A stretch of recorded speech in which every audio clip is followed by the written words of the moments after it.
I've talked to countless people who have podcasts with millions of downloads.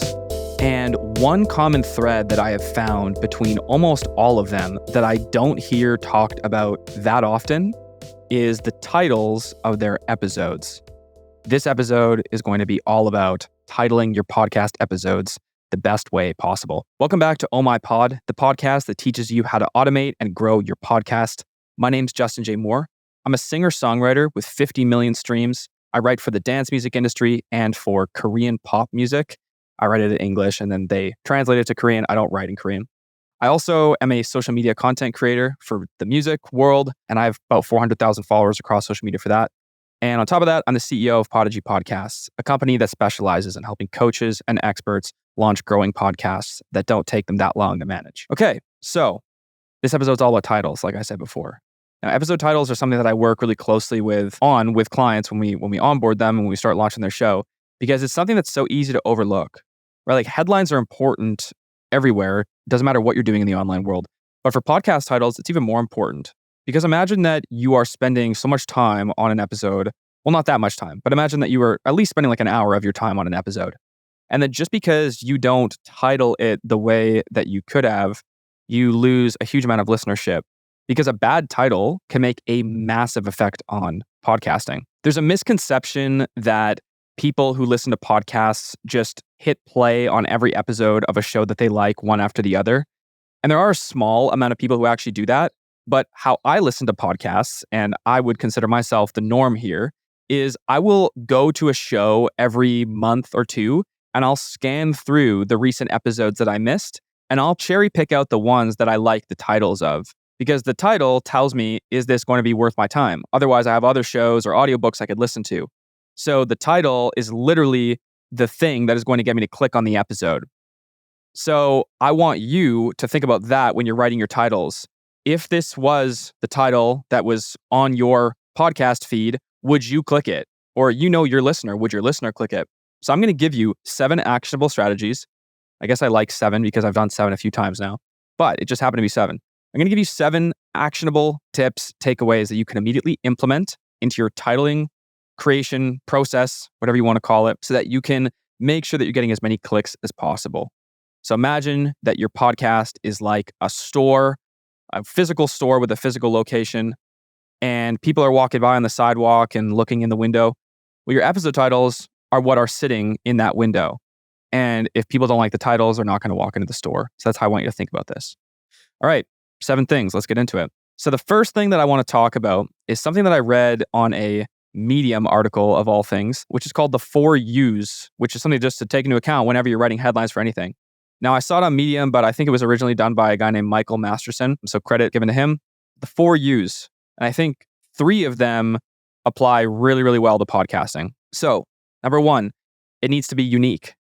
Of course, it needs to be unique. If you're creating a title that is the same as all the other titles out there, then somebody's just like, they'll just go listen to all the other ones, or they don't have any reason to listen to yours. Like, it needs to be unique, just like your podcast needs to be unique, right? Ultra specific. So again, if your title is vague and applies to like everybody or everything, then it's not going to inspire anybody to take action to actually click it. So ultra specific and unique, very similar things, but this is all just to say, like, think about your title while you're writing it. Think about what is the thing, how can you make the title unique? How can you hone in on one little piece of what you talked about to create the title out of that? After that is urgent. Now, urgent, this is not something that I use often when I'm writing podcast titles. It just doesn't happen for me. I'm not exactly sure why, but I don't, maybe I guess sometimes I'll say like, in 2024 or something. And I guess that would be some kind of urgency. Or maybe sometimes at the end of a title, I'll add in like, why you need to do this today, or why you need to do this yesterday, something like that. But I don't do it a lot. It feels a little bit kind of pushy, maybe. So anyways, something to think about though. Ultra specific or unique, ultra specific, urgent, and then useful. Useful, obviously. Like if somebody reads the title, this is like what I said before, like, do they actually read it and think, okay, like that's going to help me in some way. That's going to help me accomplish this or learn this. So those are 4 things you can think about when writing titles, especially those 3, everything other than urgent. So that's the first tip, follow the 4 U's. The second tip would be just write with your listener in mind. So when you're writing your title, ask yourself, like, would I click on this? If I had 100 options to choose from, would I actually click on this title here? If no, your title is probably not good enough and nobody else is going to click on it. So that would be number 2. Number 3 would be some starting points that you can use to create your titles. So I've looked at a lot of shows and I've studied a decent amount of copywriting anyways. I would not call myself an expert by any means, but I definitely have some intermediate knowledge. And I've scanned a bunch of titles, and it looks like the majority of what people are doing is starting with something like how to or why you. So like how to grow your podcast, why you need to use this strategy on Instagram. See, that would also be specific and unique because this strategy, but then also on Instagram, or like stop doing this, try this instead. So those are some ways you can start your titles. And you can even have in a document somewhere, you could have your starts listed there so that while you're writing your titles, you can kind of be prompted to the starts and that can kind of get the ball rolling. So how to, why you need this, why you must do this. Stop this, try that instead, or try this instead. Anyways, you get the point. Okay, number 4, add in descriptive words in brackets wherever it makes sense. So I'm sure that you've seen this on YouTube or wherever when you're consuming content. You'll see that there'll be a title and then in brackets, it'll be something that like adds in a little extra like pang at the end. So like how to grow a podcast, bracket, it's actually really easy. Or how to use Instagram to get more listeners in 2024.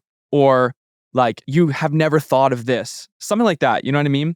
But I'm just not trying to give you like exact specifics, but I'm trying to prompt you with the idea of using brackets and getting creative with it. So number 5 would be to use lists when they make sense. I'm using lists a lot. My brain loves this type of content. I love consuming this type of content. I love creating it. I love looking back after an episode and being able to identify a finite number of things that I covered and that I solved. That's just me. I use lists a lot. I would actually recommend probably for the average person using lists less than I do. It also just happens to lend itself really well to the podcasting medium because there are a lot of steps and systems and things that I think are really important for people to understand. So for lists, 7 ways to, or 3 reasons why you shouldn't, 3 reasons why your podcast is not growing, stuff like that. Number 6 would be the insertion of the guest's name and where you put it, depending on the type of guest. So let me expand a little bit on this. So if you do interviews, then you have options as to where you're going to insert the guest's name. Some people put it at the start, some at the end. Some people don't include it at all, which I would not recommend. I think it's a little bit disrespectful. But here's what I do, or what most people do. So if the guest is a big name person within your industry, if the guest's name holds weight among your ideal listener, and just the guest's name alone immediately says to the listener, like, oh, I know that person, I like that guy, then the guest's name is the hook. It belongs at the very start with like a little colon after it.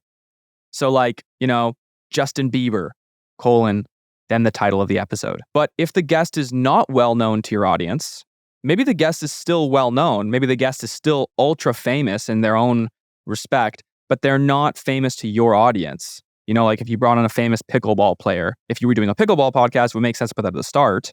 But if you were doing a podcast about, I don't know, nutrition, then who the heck is this pickleball guy? Why do I care? You're just wasting space at this title. So what that would look like then is you could put it at the end.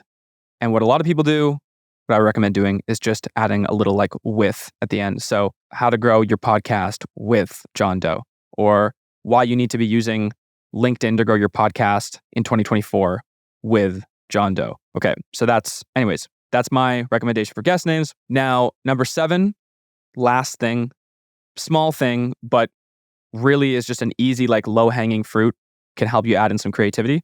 Just capitalizing words that are kind of like important or like a hot button word.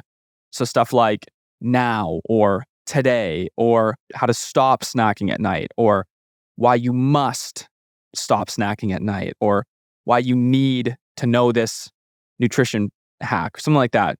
So you're allowed to do that. And it switches it up. It even just shows to the listener that you're putting in the effort to creating a title that is attractive. Because, most of this is to create a title that really draws the person in. But the other side of it is like people will scan your titles and immediately know if this person is actually like putting in any effort into their titles, or are they just using AI, they're just using ChatGPT, or are they actually sitting down and carefully crafting their episode titles? The last thing I'll say is that it doesn't even matter if you have a whole team helping you with your podcast.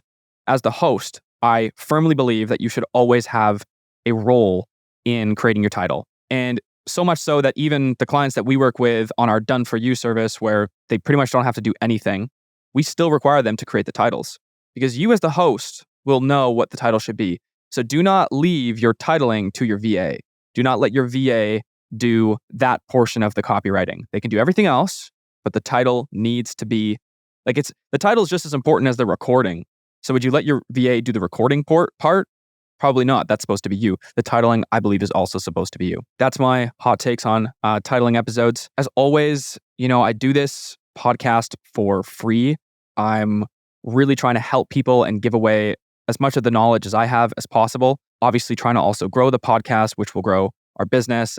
But at the end of the day, will help us grow a bigger community so that I can teach more people and work with more people, which is what I really love doing. And if you believe in all that, and if you want more people to find this show so that they can also get the help that they need for their podcast, then leaving a review really, really helps. Just a 5-star review, or if you don't like the show, you can leave a 1-star. No, maybe don't leave a 1-star. You can write something if you want, if you're on Apple, but leaving a review is going to help more people find the show. And I would really appreciate that. It'd be awesome. So, as always, this podcast was produced by me. I planned it all out and recorded it. And then it's going to be post-produced by my team, Prodigy Podcasts. And if you enjoyed, leave that review. And I hope to see you on the next episode. See ya.